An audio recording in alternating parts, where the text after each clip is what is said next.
জিন্দাবাদ জিন্দাবাদ ভোট দিয়েছে মদন লাগিছে দুই ভোট দিয়েছে হায় হায় হায় মদন লাগিছে জয় মদন লাগিছে জয়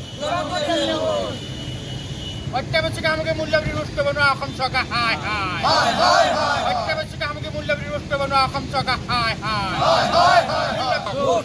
অসম চৰকাৰ হায় হায় হায় হিমন্ত বিশ্ব শৰ্মা হায় হায় হায় বিজেপি হায় হায়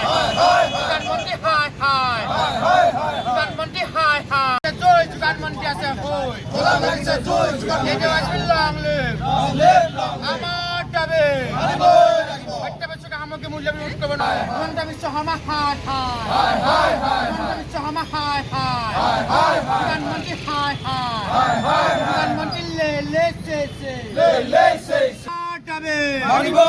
অত্যাবশ্যক সামগ্ৰী মূল্যবৃদ্ধি ৰোধ কৰিব নোৱাৰা অসম চৰকাৰ হায় হায় আমাৰ দাবী আমাৰ দাবী বজাৰত লাগিছে জয় যোগানমন্ত্ৰী আছে লং লিভ অত্যাবশ্যক সামগ্ৰী মূল্যবৃদ্ধি ৰোধ কৰক অত্যাবশ্যক সামগ্ৰী মূল্যবৃদ্ধি ৰোধ কৰক অত্যাবশ্যক সামগ্ৰী মূল্যবৃদ্ধি ৰোধ কৰিব নোৱাৰা অসম চৰকাৰ হায় হায় অসম চৰকাৰ হায় হায় লং লিভ আমাৰ দাবী লং লিভ জিন্দাবাদ জিন্দাবাদ জিন্দাবাদ অত্যাবশ্যক সামগ্ৰী মূল্যবৃদ্ধি ৰোধ কৰিব নোৱাৰা অসম চৰকাৰ হায় হায়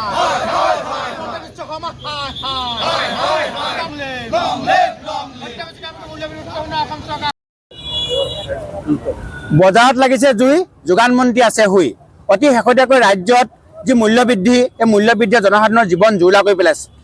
জীৱনদায়িনী ঔষধ খাদ্য সামগ্ৰী ইন্ধনজাত সামগ্ৰীকে আদি কৰি সকলো ক্ষেত্ৰতে যি অবাধ মানে মূল্যবৃদ্ধি হৈছে এই মূল্যবৃদ্ধিয়ে জনসাধাৰণৰ জীৱন জুৰুলা কৰি পেলাইছে আমি অসম চৰকাৰক দাবী জনাইছোঁ যুৱ ছাত্ৰ পৰিষদে দাবী জনাইছোঁ যে অনতিবিলম্বে ৰাজ্যত মূল্যবৃদ্ধি ৰোধ কৰক আৰু এই যিমানবিলাক হিতাধিকাৰী সৃষ্টি কৰিছে বিনামূলীয়া চাউল দিছে এই সকলোবিলাকে আচলতে দি